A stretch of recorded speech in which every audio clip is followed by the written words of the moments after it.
I should put myself time. Got 2 of them right there. All right, I'll call to order the regular town council meeting of the town of Evansville. Mayor Chad Edwards. Here. Councilmembers Joseph Canoe. Here. Aaron Bignall. Here. Sheena Hickson. Here. Candace Machado. Here. Town Attorney Aaliyah Scott. Here. Town Treasurer Lexi Erickson. Here. Police Mike Thompson. Here. Fire Chief Leon Molson. Here. Public Works Director Ron Evans. Here. Town Clerk Janelle Underwood and interested citizens. To the flag of the United States of America and to the republic for which it stands, one nation, under God, indivisible, with liberty and justice for all. All right, I have a motion to approve the agenda. So moved. All those in favor? Aye. I have a motion to approve the consent agenda. A, approval of regular meeting minutes for July 27, 2020, and work session for August 3rd. B, approval of catering permits for Butch's Happy Days Liquor. C, approval of bills, and D, approval of business license, Skyline Construction, LLC. We have a motion to approve. So, seconded. All those in favor? Aye. All right, 2, resolution 1020, a resolution authorizing for lease patrol of patrol unit. Mr. Mayor and Council, brought before you tonight is Resolution 10-2020. This is a resolution authorizing the town of Evansville, state of Wyoming, to lease with the option to purchase certain equipment from Platte Valley Bank, Casper, Wyoming. This is a resolution for the lease purchase of the 2020 patrol unit that was equipment for that unit. It will be just under $48,000. Brought before you tonight for approval. A motion to approve resolution 10-2020. So. All those in favor? Aye. Opposed? Motion passes. All right, number 3, discussion of real property sale and appraisal. This is the property down by the river that we had discussed in our work session last week. I'd like to change it up a little bit since we have a pretty large audience, and if there's any public comments to be made in regard to this item, I'd like to hear now before we begin our discussion. Or any public comments on the land? Go for it. Council discussion. Any input? I think it's a good idea. I think it'll be a better. No, yeah, I know this work session, but it sounds great. It's a great opportunity to move forward with the park. Do we have a motion to, create the, Maybe a motion to move forward with having the property reappraised. that was one thing we had discussed in the work session, is getting the new updated appraisal, make sure we know property value. So I guess we're going to start there and then we can work on the advertising. Do I have a motion to move forward with the property sale and appraisal in the form of updating the appraisal? So moved. All those in favor? Aye.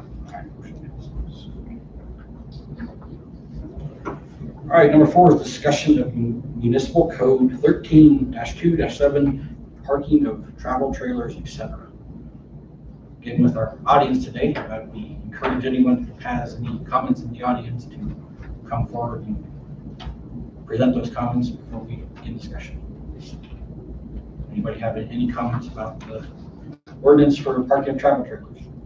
What did the ordinance say? The ordinance says 13-2-7, parking of travel trailers and motorized homes, boats, trailers, and dismounted truck campers prohibited on streets, alleys, or roadways. A, no person shall park or permit to remain on any street, alley, or roadway within the town of Evansville except for a short duration not to exceed 7 days in any consecutive 30-day period. Any travel trailers, motorized homes, boat trailer, or dismounted truck camper, provided that the owner or occupant of lot may park or store up to 3 units owned on such lot. The foregoing shall not apply to storage and authorized trailer sales, service facilities, storage garages, and mobile home parks. Okay. If the vehicle is registered, a camper trailer, Mhm. you can only keep it parked on the street for 7 days. 7 days out of any consecutive 30-day period. Just, that's the way it works. It'd be great if it was taken off altogether. I mean, people pay the registration to be able to drive it, why can't we public, or have it parked on our public street? We do it for a vehicle, why can't we do it for a trailer? It's a visual problem too. When on the street, cars can't see the other way because it takes up a lot of space, blocks a lot of view. It's no wider than a vehicle, like a 1-ton dually, it's no wider than your truck. It's not so much the width, it's the length that seems to cause a problem. And I just know that from driving a semi for 20-some years. It's not the width that gets people, it's the length. Have any other public comments? Well, that was, well, we were talking about that as far as block addresses. So the fire code says that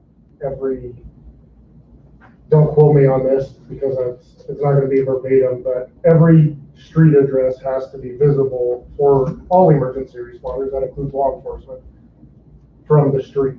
So we're supposed to be able to see the address of every residence of every house from the street. And us changing this wouldn't change that. No, I don't think that. That I think more applies when people have stuff parked like literally in their front yard, Right. blocking their doors, then we can't see addresses and stuff like that. On the street, for us, I don't think it's that big a deal, other than when we have really narrow streets and they're all cluttered with vehicles and campers, it's hard to get our structure engines down the streets. And I know Ron would have the same problem in the winter with snow removal. Those would be my concerns. That would be my concern is like the winter time, having all those trailers on the streets. It's already hard enough to pass through, especially like Purvis Street here. It's already hard enough to pass without a pile of snow in the middle of the road.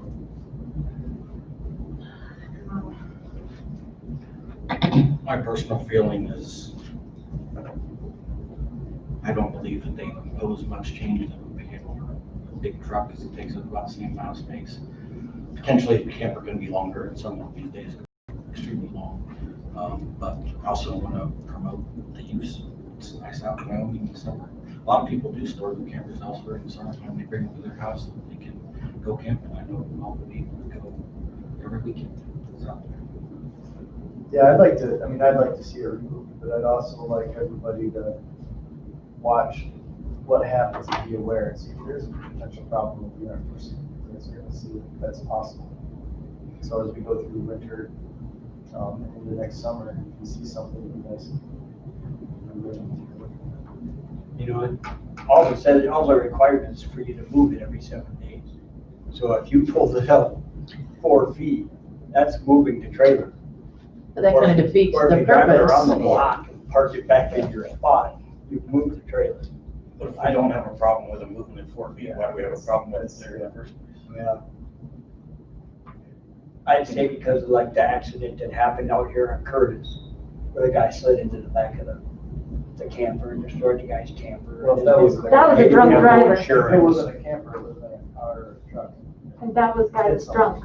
But it was a camper. That was my son, and he wasn't drunk. I'm sorry, what did you say? I think that was my son, and he was not drunk. Good girl. But it's those narrow streets, and it doesn't take much to slide off to the side. The less we have on the side, the better off. And we have to address alleys also. The garbage truck had to back down our alley the other day because my neighbor's mobile or trailer is in the alley. I think, my opinion is that is something maybe we should look at. I mean, if everybody on that street has a camper parked in front of their house, curb appeals, they would, I mean, I just don't know that that's a good, I don't know. Will this override a HOA? Because I know in Reshaw, we have a HOA that we can't park our campers out in the street. So will this override that or no? Yeah, I think an HOA is independent for the subdivision. I mean, we're lucky, we have a wide street, and it doesn't really phase us that much. Well, I think you get to the point, if it is obstructing the street, there's separate regulations to deal with that, because it can obstruct the street. Well, if you put 2 campers on the right east side of Curtis and 3 or 4 campers on the west side of Curtis, 1 car is gonna be able to go down that street, that's Yeah, all. Curtis is definitely a thing all by itself. But you can't pick and choose streets, can No, you? you I can't. mean, No, but they can't obstruct the street. I mean, you can't get out and obstruct the two-way traffic of the street. So you have to park them correctly so that they are not on the street. And what about the trailers that have extensions that slide out? Well, that again would be obstructing. I was gonna say, and what about the ones that have generators and are running constantly and are Yeah. plugged in and sewer and all that stuff? That's You can't ridiculous. obstruct. Yeah. That's different than what we're talking about. If somebody's living in that. Yeah. That's. but it really how's it elsewhere. different? That doesn't have to do with this. It's parked on the street. Exactly, if it's parked on the street, yeah. Well, like I said, you can't have an extension. I mean, obstructing traffic is a separate issue, and that can't be done regardless of whether it's a camper, whether it's a truck, whether it's a car. You can't, if you park badly and are out into the street, you're obstructing that street, there's an issue. I think her point was though that we have enough narrow streets, even legally parked campers without extensions would still be And that- how obstructing the much- street. Preventing them from parking in the street today. Right. So, I mean, that's the changes is that we're talking, you know, they move your camper every 7 days, or not. That's what we're talking about. And the way that I understand the ordinance is it's days in a 30-day period. So it's the vehicle, not the distance that it's been moved. From what I understand is the vehicle, it's parked there for 7 days, even if you move it, it's still parked on the street. That's how I read it too. Exactly, yeah.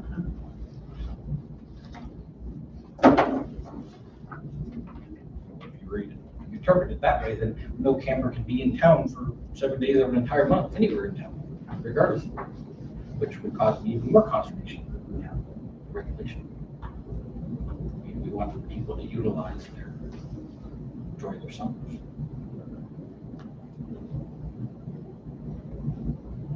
Your vehicle and you're not living in it. Park on the street. If it becomes a problem, then we're driving. And some exception could be made for the winter time where, you know, Due dates. yeah, we could say, you know, exempt April through October. You know, so 6 months of the year, it's. Would that make your life a lot easier, Ron? Well, yeah, on the snow, and then you really can't see if there's a car in front of them or behind them. I don't have a lot of people trying to decrease those costs. So if we kept the ordinance as it is, November through April, and we just did away with it for the rest of the year. Absolutely do that. It would be an ordinance that would be presented to you and read Right, 3 times. right. So do we need a motion to You- I write guess that ordinance? you'd be or- changing this ordinance, right? Yeah, it would be, you could make a motion to work on rewriting this ordinance, but it would still be 3 readings. Sure. So you're, No, the ordinance will read the same as it does now during that time. Which would be an exception. April, May, June. But we're not making any changes? So just from April to I'm confused. October, you could have your So there'll be camper no there. changes November through April, correct?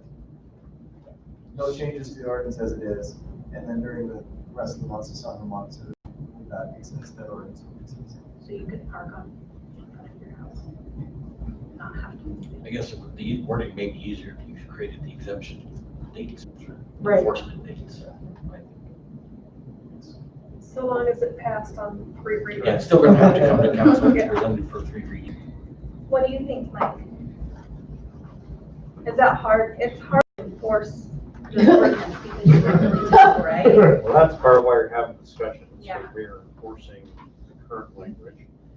I've never see the people that have them on the streets. I understand why they have them there. I used to have one myself, but I was never allowed to keep it in the street that way.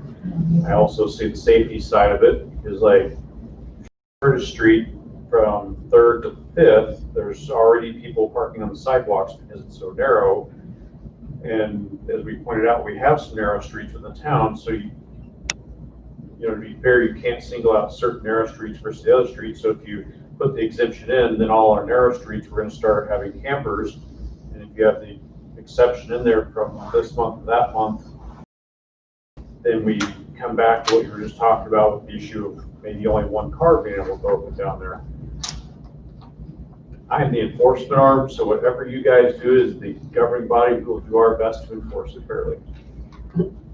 Well, correct me if I'm wrong, Chief, but up until recently, that ordinance was only enforced upon a complaint.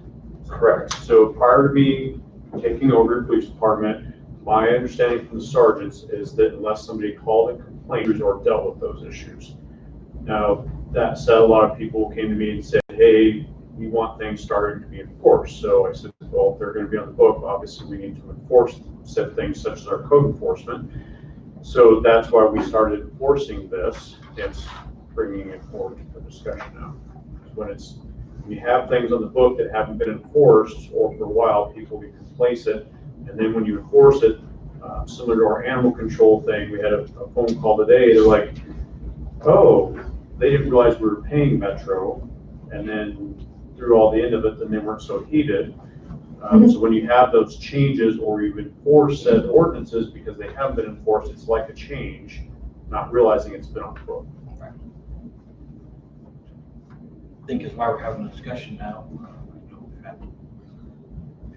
I have when we bought our camper, we made sure we made a spot on our land to put the camper. And I think that just personally, that's the way it should be done. I agree. If you have the opportunity to do it, I know I have one where it's on my land. I mean, the other component of this that kind of bothers me is that the rating of you can only have 3 trailers at any time on your property, which seems to be quite arbitrary. 3 toys? To me, but that is the other component of this that bothers me. But I would like to see everybody have a place to put their stuff. Unfortunately, I don't think everybody does have. Because I have a few neighbors that the only time they have it out is when they're cleaning it to leave or cleaning it to go, when they come back. I don't know days, and it's here, this one, and then that one, and this one, and that one, so it's not an issue. But when they start leaving them there for 5 days or longer, and then they're just staying there, then that becomes an issue. Because once one person does it, somebody else is gonna do it, and somebody else is gonna do it, and somebody else is gonna do it. Maybe I'm naive, but this hasn't been enforced, like Mike said, for a long time. I don't know that much is gonna change. I don't think you're gonna suddenly see the streets packed with campers. Oh, maybe I'm wrong about that, but that's just kind of how I see it. It's that not a lot's gonna change, it's just gonna be some things. So you're saying you don't think there's too many now on the streets? I don't. No. You don't? I also don't have to drive up and down Curtis. I understand that.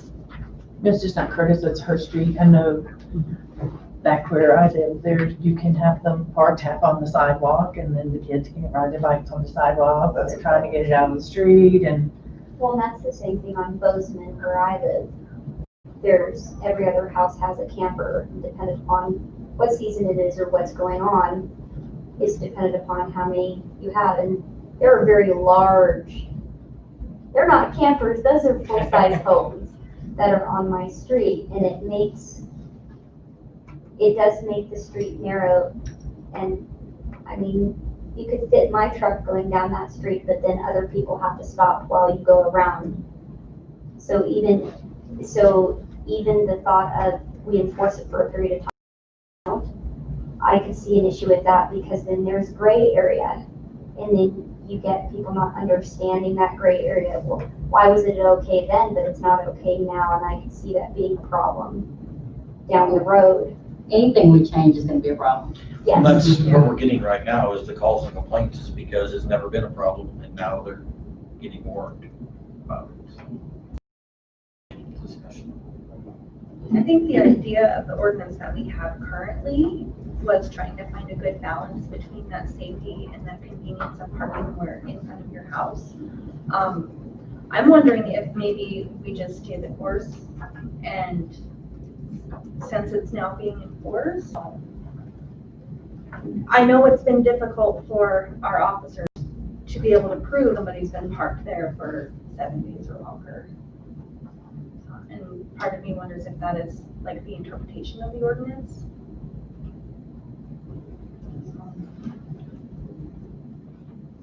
Going around in circles. Council decision whether to keep it or. Well, we're not even deciding that right now, we're just deciding whether or not we want to write any ordinance. Hold on. Should I say we do, and then we'll have 3 weeks to talk about this more. Yeah. If people want to come voice their opinion, we'd like to hear it more. That's what I know. So you're putting forth a motion? Yeah. I'd like to make a motion to rewrite the ordinance. For a second. I'll second it because I don't like the 3 trailer limit. All those in favor? Aye. Opposed? Motion passes. All right, number 5, public comments. Any public comments? Public comments? Any public comments? All right, public comments closed. You all are welcome to stick around if you would like, but you have to go to executive session and discuss the personnel matter. Oh, I have a motion to go into executive session. All in favor? Aye.